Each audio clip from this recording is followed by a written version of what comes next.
Very good morning to everyone, welcome back at BBVN online class. आज अपन बात करते हैं अकाउंटेंसी क्लास 11th की। इन प्रीवियस क्लास अपन ने अकाउंटिंग इक्वेशन के बारे में डिस्कस किया था, अकाउंटिंग इक्वेशन के न्यूमेरिकल क्वेश्चंस भी सॉल्व कर लिए थे। आज फिर से अपन उसी टॉपिक के एक और न्यूमेरिकल क्वेश्चंस के साथ में बात कर लेते हैं। यानी कि अपनी बात ये हो जाती है कि आज के इस न्यूमेरिकल क्वेश्चंस के बाद में आपने अगली ऑनलाइन क्लास में अपन अपने नए चैप्टर की बात करेंगे, कैश बुक की।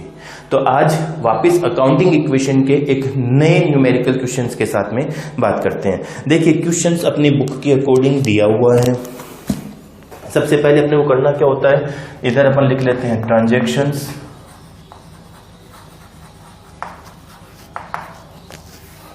ट्रांजैक्शंस लिखने के बाद में ये हो जाती है अपनी असेट्स जो कि इक्वल होती है लायबिलिटीज के, क्योंकि अपन इसी इक्वेशन को प्रूव करते हैं अकाउंटिंग इक्वेशन के अंदर।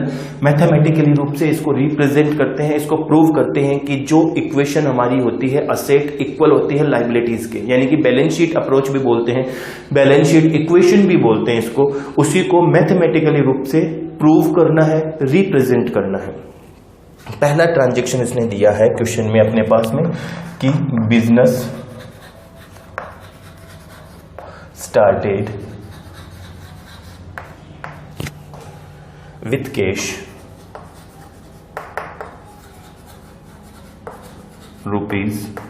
₹50,000।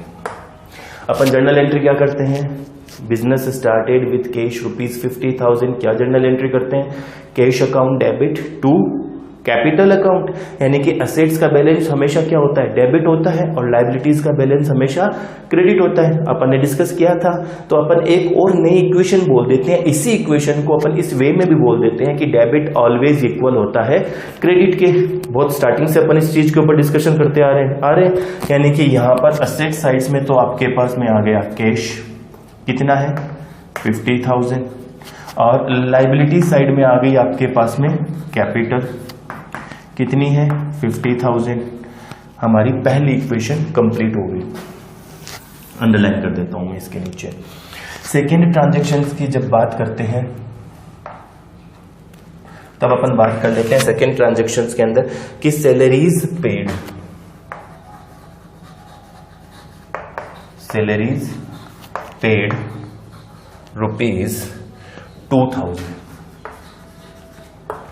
₹2,000 की सैलरी पेड करी है। सैलरी पेड करने के अपन जनरल एंट्री क्या करते हैं, cash account debit to salary account debit to cash, और expenses always decreases owners capital, अपने को पता है। ये डायरेक्टली इसके ऊपर इफेक्ट नहीं डालते हैं, डायरेक्टली कैपिटल पे इफेक्ट नहीं डालते हैं, through profit and loss account. Upon last में पढ़ेंगे, लास्ट चैप्टर जब फाइनल अकाउंट पढ़ेंगे तब मैं आपको इस चीज का दोबारा इफेक्ट बताऊंगा कि ये कैपिटल को डिक्रीज क्यों करता है, किस रीजन से ये कैपिटल पे इफेक्ट डालते हैं। तो यहां पर कैश कितनी है अपने पास में 50,000, कितने रुपए की सैलरी का पेमेंट किया 2,000, यानी कि 2,000 माइनस कर दिया। कैश अवेलेबल कितनी है 48,000 इज इक्वल टू कैपिटल है कितनी 50,000 लेस 2,000, कैपिटल में से भी लेस कर दिया, यानी कि ये सेकेंड इक्वेशन भी कंप्लीट हो गई अपनी, हो गई, सिंपल है। थर्ड ट्रांजैक्शन क्वेश्चन में गिवन है वो है वेजेस आउटस्टैंडिंग, वेजेस आउटस्टैंडिंग ₹200। देखिए 200 वेजेस आउटस्टैंडिंग है, यानी कि अपन एंट्री क्या करते हैं इसकी, wages account debit to outstanding wages, एक नई लायबिलिटी क्रिएट कर लेते हैं। आउटस्टैंडिंग वेजेस का मतलब हो जाता है कि ऐसे एक्सपेंसेस जो इस करंट ईयर में हमारे को पेमेंट करने चाहिए थे, हमने अभी तक पेमेंट किया नहीं है। जब किया नहीं है इट मीन्स करना बाकी है, ये हमारी लायबिलिटी है, हमारी मोरल रिस्पॉन्सिबिलिटी है कि अपने को इस चीज का पेमेंट करना चाहिए, यानी कि एक नई लायबिलिटी क्रिएट हो जाती है। और एक्सपेंसेस जिस करंट ईयर से बिलोंग करते हैं उसको उसी ईयर में लिखना चाहिए, अक्रूवल बेसिस कहता है अपना, कहता है। तो अपने को करना क्या है, कैश पर क्या इफेक्ट आएगा इसका, आएगा कि नहीं आएगा? कोई इफेक्ट नहीं आएगा। क्यों नहीं आएगा? क्योंकि हमने जर्नल एंट्री में कैश को क्रेडिट किया है क्या? नहीं किया। हमने क्या किया है? वेजेस अकाउंट डेबिट, एक्सपेंसेस को डेबिट किया। टू आउटस्टैंडिंग वेजेस, एक नई लायबिलिटी क्रिएट करी, यानी कि कैश 48,000, कोई भी इफेक्ट नहीं है, plus 0 48,000 is equal to capital 48,000 minus 200, expenses decreases owners capital करते हैं, यानी कि 47,800 प्लस आउटस्टैंडिंग वेजेस, नई लाइबिलिटी क्रिएट कर ली और वो कितने की है? 200 की, यानी कि प्लस 200। एक और इक्वेशन कंप्लीट हो गई अपनी। फोर्थ ट्रांजैक्शंस क्वेश्चन में गिवन है और वो है interest due but not paid, interest due but not paid ₹100। Interest due है, यानी कि इंटरेस्ट का पेमेंट तो करना है लेकिन अभी तक किया नहीं है। सेम चीज हो गई, आउटस्टैंडिंग इंटरेस्ट हो गया, interest due but not paid, अभी तक हमने पेमेंट किया नहीं है। इट मींस ये भी आउटस्टैंडिंग इंटरेस्ट ही है, और आउटस्टैंडिंग इंटरेस्ट क्या होती है? एक नई लायबिलिटी को क्रिएट करती है, यानी कि आप एंट्री क्या करोगे इसकी? Interest account debit to outstanding interest, ये भी एक्सपेंसेस के रूप में बात करनी है, अपने को पेमेंट करना है। इट मींस ये हमारा क्या है? एक्सपेंसेस है। अगर यहां पर ये रिसीव्ड की बात करता कि interest due but not received ₹1,000, it means वो हमारी असेट्स हो जाती, वो हमारा अक्रूड इंटरेस्ट हो जाता, कि जो इंटरेस्ट हमने अर्न कर लिया लेकिन अभी तक हमारे को मिला नहीं है, उस कंडीशन में ये हमारी क्या हो जाती? असेट्स हो जाती। लेकिन यहां पर जब पेड की बात कर ली, इट मींस ये एक्सपेंसेस की बात कर रहा है और ये हमेशा आउटस्टैंडिंग एक्सपेंसेस को शो करते हैं। तो अब वापस एंट्री क्या बताई अपन ने? Interest account debit to outstanding interest, यानी कि कैश पे कोई इफेक्ट नहीं आया, नहीं आया। Cash as it is 48,000 plus 0, कोई भी इफेक्ट नहीं है, 48,000 is equal to capital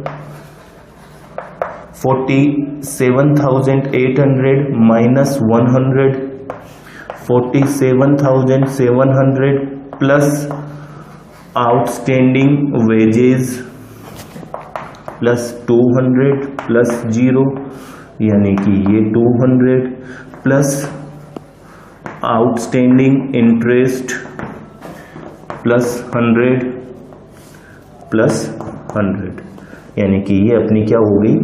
fourth equation हो गई। तो अपन ने क्या किया? स्पेशल जो एडजस्टमेंट्स होते हैं उनके थ्रू भी अकाउंटिंग इक्वेशन कर रहे हैं। अपना लास्ट इसके अंदर जो है वो लास्ट ट्रांजैक्शंस की ओर बात कर लेते हैं अपन। और जब लास्ट ट्रांजैक्शंस की बात करते हैं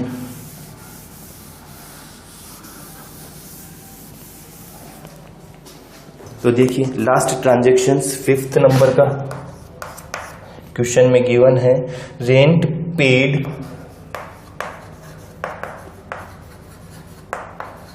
in advance ₹150, rent paid in advance ₹150। अब यहां पर ये रेंट हमने एडवांस में पेमेंट कर दिया, यानी कि वापस बात तो एक्सपेंसेस की कर रहा है। जब पेड वर्ड यूज कर रहा है यानी कि बात तो वापस एक्सपेंसेस की हो रही है, लेकिन ये एक्सपेंसेस एडवांस पेमेंट किया है। तो कौन सा एक्सपेंसेस हो गया? प्रीपेड एक्सपेंसेस हो गया कि नहीं हो गया? और प्रीपेड एक्सपेंसेस की जब अपन एंट्री करते हैं तो क्या एंट्री करते हैं? प्रीपेड क्या दिया है? रेंट दिया है, यानी कि prepaid rent account debit to cash. पैसा तो इसी साल दे दिया, लेकिन ये जो रेंट दिया है वो नेक्स्ट ईयर से बिलोंग करता है, इस करंट ईयर से बिलोंग नहीं करता। अकॉर्डिंग टू अक्रूवल बेसिस अपने को जो भी एक्सपेंसेस जिस ईयर से बिलोंग करते हैं उसी ईयर में लिखने चाहिए, यानी कि इस रेंट को जब डेबिट करना है एक्सपेंसेस को, वो तो नेक्स्ट ईयर में करेंगे क्योंकि ये रेंट नेक्स्ट ईयर से बिलोंग करता है, करंट ईयर से तो बिलोंग करता नहीं है। और पेमेंट हमने करंट ईयर में कर दिया। इट मींस कैश तो पैसा तो हमारा इसी साल कम हो गया और रेंट एक्सपेंसेस अगले साल डेबिट होगा। तो जर्नल एंट्री अपन ने क्या कर ली थी? Prepaid rent account debit to cash. It means अपना क्या आ जाता है, कैश। अब कैश अपने पास में है कितना, 48,000, इसमें से माइनस कर देते हैं कितना, 150,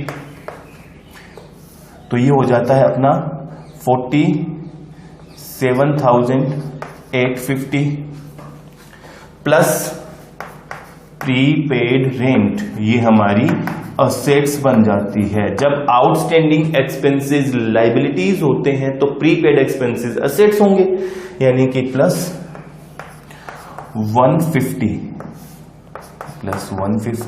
असेट्स होगी। अब कैपिटल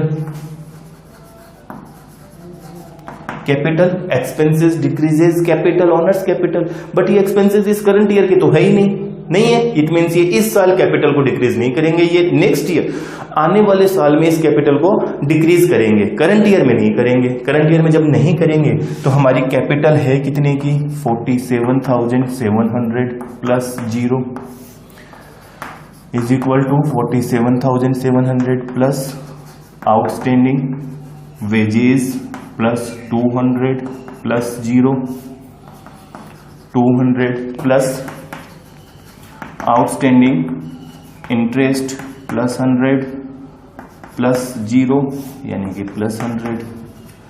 ये हमारी फोर्थ इक्वेशन कंप्लीट हो गई, और अब इसका टोटल कर लेते हैं तो ये हो जाता है 48,000 इज इक्वल टू 48,000। मैथमेटिकली रूप से हमारी इक्वेशन प्रूव हो जाती है कि असेट्स इक्वल होती है लाइबिलिटीज के। क्लियर है, इजी भी है, अपन कर भी सकते हैं। अगर आप थोड़ा सा कंसंट्रेट करेंगे इसके ऊपर तो आप इजीली इसको सॉल्व कर सकते हैं। अब आपको करना क्या है कि आपको इस चैप्टर के सारे न्यूमेरिकल क्वेश्चन सॉल्व करते हैं। अगर कोई प्रॉब्लम होती है, इफ एनी डाउट और any query, you are free to contact me. आप मेरे से पर्सनली कॉन्टेक्ट कर सकते हैं उसके बारे में अपनी क्वेरीज को से लेकर। इन आवर नेक्स्ट क्लास अपन अपनी अगली क्लास में मिलते हैं एक नए चैप्टर के साथ में, कैश बुक के साथ में। क्योंकि कौन सा चैप्टर स्टार्ट करेंगे अभी अपन, कैश बुक का चैप्टर, एक न्यू चैप्टर स्टार्ट करेंगे अपनी अगली ऑनलाइन क्लास में। तब तक आपको इसके सारे क्वेश्चंस को सोल्व करते रहना है, इसकी प्रैक्टिस करते रहना है। Thank you.